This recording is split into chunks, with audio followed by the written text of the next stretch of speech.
inyo lahat. And for today's chikahan, I'm your host, Kyla, along with Hey! and Carmel. and welcome to KFC's Podcast.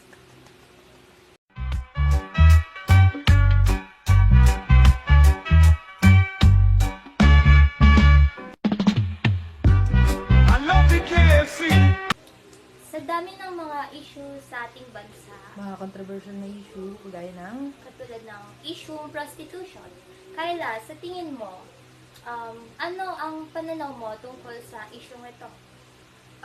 Para sa akin, ang prostitution, ito ay ang sexual na ginagawa ng tao, mapalalaki man or babae, or kahit anong uri ng kasarian, kung saan involved dito ang pera, katawan ng tao, upang kumita sila at matustusan yung pang-araw-araw nilang pamumuhay. Base ito sa mga sa karanasan ng marami sa atin, maraming Pilipino sa ating bansa. Mga naghihirap, Yeah. mga kailangan ng Pera. pera para mabili ang mga pangangailangan nila kagaya ng pagkain, mga yeah, damit, mga Mga- renta sa bahay nila, kagaya ng ganon, kaya pang tustos sa anak, gano'n. sa anak. Kaya sinasabi nila, no choice sila, kakapit sila sa patalim. Patalim. Para lang may ipangtusto sa... May gusto sa mga pamilya nila, sa sarili nila, sa mga ganon. Pero illegal din naman siya sa Pilipinas. Pero tinotolerate siya ng mga Mga tao. tao. Kasi Sa tingin yun nila lang yung, na yung way na para kumita sila ng pera. kumita ng pera. Dahil marami rin na hindi nagtatanggap ng Hindi. trabaho. Dahil Isa din yung sa mga taong hindi nakapagtapos ng pag-aaral dahil doon na lang sila Umaasa. umaasa. Tsaka wala namang parang konti lang yung yung parang opportunity na binibigay ng gobyerno sa kanila kasi parang high yung standards ng Ang mga iba. highest standard. At saka nasa Pilipinas tayo eh. Diba? Mas gusto nilang mapadali yung trabaho nila na gusto nilang ibenta yung sarili nila na katawan, kagaya nun. May iba't ibang prostitusyon na nagaganap sa iba't ibang mga trabaho. Katulad ng mga masahista na mga nagmamasahe sila pero merong mga may mga May secret balak. na service sila na Kaya mayroong babayaran mo gano'n, para Parang sa panandaliang. VIP, ganun. dagdag Oo. kita nila. Tapos, meron din naman yung mga umaakyat pa sa barko para sa mga yung mga marino na umakyat, yung mga nasa barko. Yun. Tapos mga nasa bar. Madaming Pero trabaho. ang pinaka mas kilala sa Pilipinas is yung mga nasa kalye or mga Yung iba, kinikidnap pa para lang gawin itong trabaho na ito. trabaho. May iba na Tapos sa pilitan lang. sila yung mga nasa kalye na na parang papara ng mga nasa kotse gano'n Oo. para sa trabaho na yon. para kumita sila nung gabi na yun. Yung parang tawag sa kanila is yung client na gano'n. Kapag may gustong Pok-pok. mag-satisfy na isang lalaki at isang tawag mo lang ay ibibigay ka na ng amo sa kanila. Yeah. Yung iba naman dito is yung mga wala talagang papasukan na trabaho dahil nasa kataasan ng standards sa bansa natin. So, wala silang choice kundi gawin yung mga bagay na yun para lang kumita ng pera. Ang mga halimbawa nito yung mga magulang o mga pamilya na walang pake sa nararamdaman ng isang tao, yung mga binibenta yung mga katawan nila kagaya ng Para sa pera din. para sa pera. Napipilitan na lang sila na gawin ito. Dahil pinipilit sila ng mga magulang nila. Pinipilit. Or kahit mismo yung magulang, hindi iniisip yung kapakanan.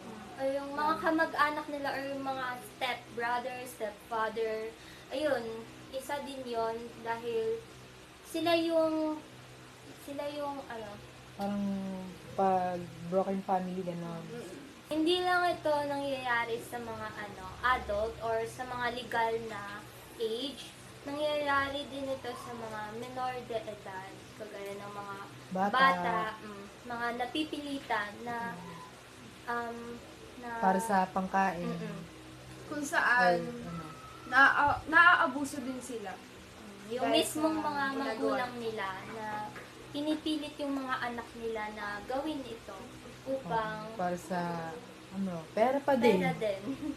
Hindi lang sa pamimilit para gawin to, kundi minsan, or hindi minsan madalas, magulang or relatives na mismo yung gumagawa Yeah. sa mga bata or sa mga anak Pinipilit. nila. Sa Para kumita ganong lang ng edad. pera. Sa ganong edad. Sa ganong edad, Yung mga na, magulang nila na ginagamit sila sa na-influensyahan na ganon, masama. tapos pambibili lang ng mga drugs. Drugs. Yossi, Yung mga- pang inom. Hindi nila iniisip yung kapakanan ng anak nila. Parang ginagamit lang nila yung anak nila sa ganong bagay. Ito ay may malaking epekto, especially sa physical at saka sa mental na kalusugan ng isang tao. Maaari silang ma-trauma or ma-depress kasi parang iniisip nila na parang binabayaran sila ganun. Wala nang wala na silang kwenta yung buhay nila. Parang dahil doon. doon na lang umikot yung takbo ng or ng buhay cycle nila, ng buhay nila. ganun. Or sa kalusugan nila, pwede silang magkasakit, yung mga sakit na Ah, tungkol sa isa din yung mga pagtalik. bagay Mga na HIV. ginagamit nila yung kagaya ng drugs dahil upang Para malimutan nila na malimutan nangyari yung sa kanila nangyari. yung gano'n na Pwede sitwasyon. sila maging alcoholic, gano'n. Kasi parang sa problema. Para maiwasan na ginagawa yung bagay na yon at Pero, yung iba naman, while yung iba is gusto nilang makalimutan or yung iba naman is mas lalong nalululong dun sa gawain na yun. isang rason. Kaya maraming kabataan ng maagang nabubuntis dahil din sa prostitution. Mm-mm. Oo. Sa tingin ninyo, paano ba may iwasan yung ganitong issue sa ating lipunan? Pagkakaroon ng sapat na kaalaman tungkol sa ganitong topic. Or sa mga kabataan, lalo na sa mga teenagers. Sa gabay ng kanilang mga magulang, kagaya ng mga nakakatanda sa nakakatanda. kanila, may mas nakakaalam. Lalo na yung mga nanay nila kasi mas naalam nila to kasi Na-experience na nila yung mga ganap sa ating lalo sa mga buhay. babae gano'n. Kasi sila yung naapektuhan sa ganitong issue na nagaganap. relate sila Oo. sa mga bagay na ito. At saka sana yung gobyerno natin, di ba? Oo. Sana ay Mapunan nila yung mga trabaho para sa isyong ganito. pwede lalo yung na- mga livelihood program para magkaroon ng marangal na trabaho yung mga taong Hindi nakapagtapos. Oo. Mga- Kailangan or trabaho. nahihirapan. Nahirapan sa nangyari sa pag-aaral, gano'n. Kumita ng pera. Sila kapapit Isa sa din yun. ganito. Ano naman ang pwede ninyong i-advise or sabihin sa mga kagaya natin na teenagers, students na para mas mamulat sila sa ganitong issue?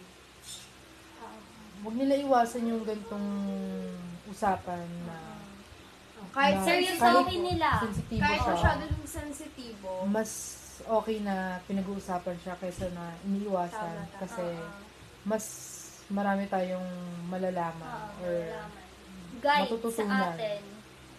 pero pwede rin natin siyang ikwento sa mga kaibigan, sa mga pamilya, gano'n. Para mas Mag-open up, ganun. mas Diba? alam din nila yung mga ganitong issue para hindi sila masyadong May ideya sila kung ito ba ay nakakabuti or nakakasama sa atin. at pilitin sana natin imulat yung sarili natin sa mga ganitong issue. sa mga ganitong issue, sa mga ganitong bagay, para mas lalo tayong matuto. Yung sensitibo tayo sa mga bawat galaw natin. Bawat desisyon. Bawat Pag-isipan natin yung mga bawat Mabuti. desisyon, At mga gagawin natin sa pang-araw-araw nating pamumuhay. Dapat mag-aral ng mabuti. Mag-aral na mabuti. Umiwas sa Tama. mga Kaya masasamang impluensya Minsan. sa atin. para maiwasan natin Yung mga nakakasama sa atin. Alamin natin yung mga tama O mali. sa mali. Diba? Iwasan natin yung mga alam natin na makakasama or hindi mabuti na gawain para sa ating sarili. At laging sumunod sa mga nakakatanda, sa mga payo nila, lalo na sa ating mga magulang. Laging sumunod. Oo, tama. Tama. Galing. Ang galing. Oh, grabe, sobra. Okay na to!